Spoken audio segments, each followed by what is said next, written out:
ஐயா முதலமைச்சர் அவர்களே தேர்தல் டைமில் கொடுத்த வாக்குறுதி ஒன்று, விவசாய கடன்கள் வந்துட்டு முழுசாக ரத்து செய்கிறோன்னு சொன்னீங்க.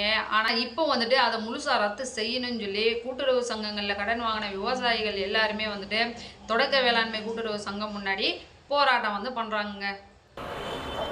தேனி மாவட்டம் தமிழக விவசாயிகள் பாதுகாப்பு சங்கத்தின் ஒருங்கிணைப்பாளர் சீனிராஜ் மற்றும் விவசாயிகள் மற்றும் அனைத்து கட்சி நிர்வாகிகளும் கொடுலார்பட்டியில் கூட்டுறவு சங்க லிமிடெட் எங்களுடைய அலுவலகத்தில் இன்று விவசாயிகள் கடன் பெற்றவர்கள் தேனி ஒன்றியளவில் 2026 சட்டமன்ற தேர்தல் வாக்குறுதியில் மாண்புமிகு தமிழக முதல்வர் விஜய் அவர்கள் அறிவித்தார்.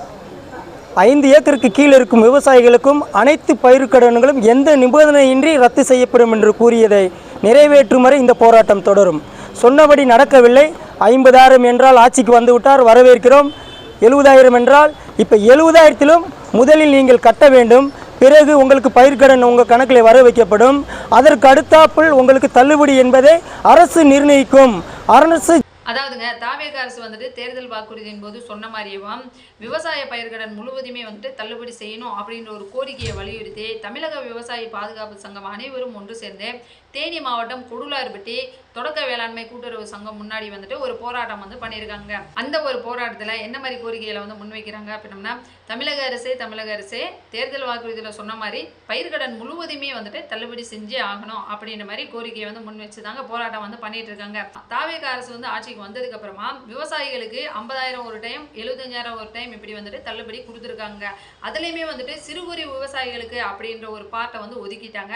இப்படி இருக்கிறப்ப விவசாயிகள் வந்து எல்லாமே என்ன கேட்குறாங்க அப்படின்னம்னா, ஆட்சிக்கு வர்றதுக்கு முன்னாடி சொன்னது ஒன்று, ஆட்சிக்கு வந்ததுக்கு அப்புறமா செஞ்சது ஒன்றா அப்படின்னு சொல்லி தாங்க விவசாயிகள் எல்லா பக்கமுமே வந்துட்டு போராட்டம் நடத்திட்டு இருக்காங்க. விவசாயிகளுக்கு வந்துட்டு 50,000 தள்ளுபடி, 75,000 தள்ளுபடி அப்படின்னு சொன்னதுக்கு அப்புறமா கூட பேங்க் சைடில் இருந்துட்டு நோட்டீஸ் அனுப்புகிறாங்க.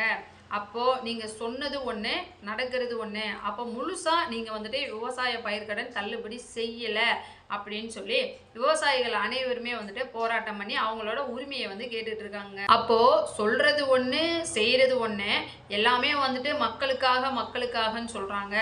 பட் வந்து இதை பார்க்குறப்போ மக்களுக்கான ஆட்சி நடக்கிற மாதிரி தெரியலையே.